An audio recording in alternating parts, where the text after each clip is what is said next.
Have you ever logged a film on Letterboxd without finishing it?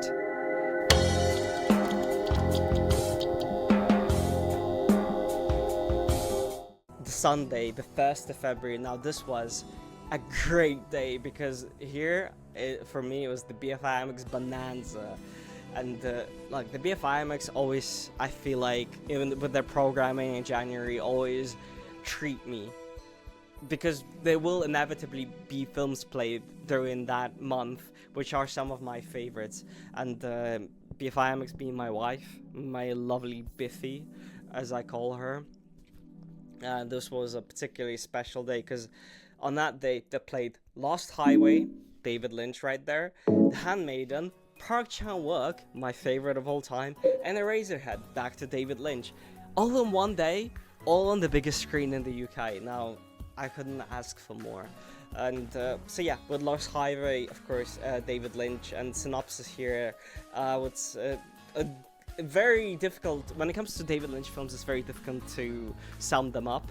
So the synopsis, I usually, like, the more cerebral a film is, the more I'm like, okay, can I sum this up, or should I just take the synopsis from the internet? And then I inevitably Google this, and I'm like, yeah, you know what, this is way better than I would come up on my own.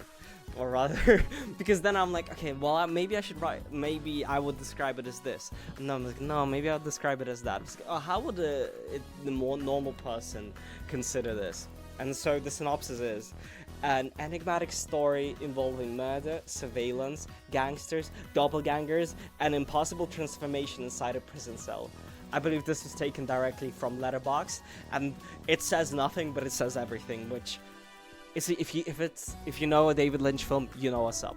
So, and I would say this is one of the best David Lynch films ever. At this point, I'm familiar with quite a lot of his filmography. I would say there's only a few blind spots I still hold at this point, with notable ones being June, Elephant Man, Straight Story, and I think I've watched most of everything else. And yeah, she is. Lost Highway, I find, is also one of my favorites of all time, just primarily because of how oppressive the atmosphere is in the first half of the film, and how sinister it is. Just the use of colors and the shadows. Again, going back to the J-horror point, I just like a film that embraces an atmosphere. It has a distinctive style of its own, and the way the story supports it all is just phenomenal. One of my favorite works of art of all time is Silent Hill 2, which took heavy inspiration from Lost Highway. And then The Handmaiden, Park Chan-wook. Oh, just to watch The Handmaiden at the BFI IMAX, I was honestly a little bit nervous at first, because I remember watching Handmaiden around 3-4 years ago when I was getting back into film, and that had such a big impression on me. I just remember at the end I just like stood up and I clapped in this here room right here. I just could not contain myself. I was clapping to myself because of how good the film was, and it lived up to my memory of it. So the synopsis here, so a Korean duo of swindlers, a man and a woman, adopt fake personas. One is the new handmaiden who's supposed to help the man seduce the lady and steal her fortune. It's a story of conspiracies, and in a way, I think what makes Handmaiden so special is it's a Rashomon type story, Akira Kurosawa film. Just like with Rashomon, the retelling of the story with different perspectives opens up the story in multiple layers, and the way the narrative weaves through the past and the future, and the way it reaches its final goal is truly a work of art in terms of intensity and emotional manipulation. I would say it's just because of how intriguing and fascinating it is, the way it unfolds like a ball of yarn, essentially. The structure of the story is what makes it very unique, as it explores the two perspectives and gives them all a unique point of view. And in terms of the camera work, the way the same story, the same events being explored, but from a different camera angle and tell a completely different story, is very evocative of Rashomon. But and last, certainly not least, is Eraserhead.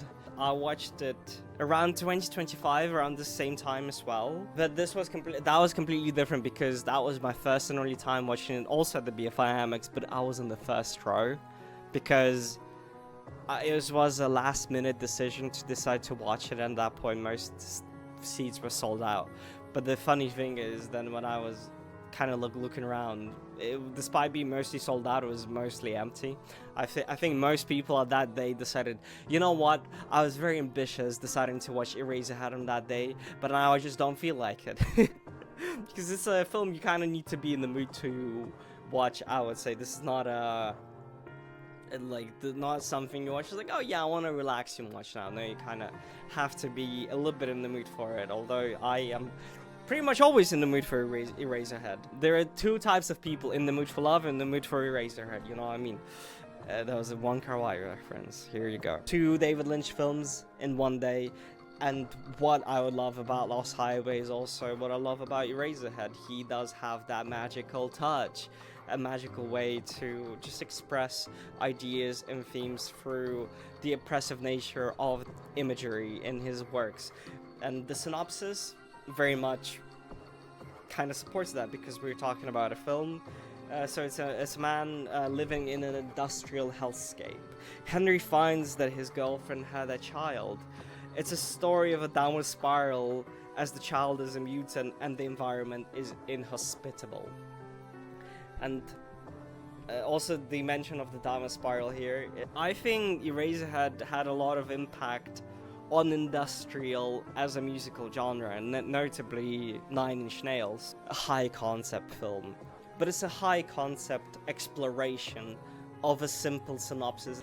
Comparing something Lost Highway and Eraserhead, because they are visually have some similarities. The Eraserhead is just like this mood board of emotions and imagery that is supposed to make you feel like Henry does, and it is really like oppressive, especially watching like on a big screen.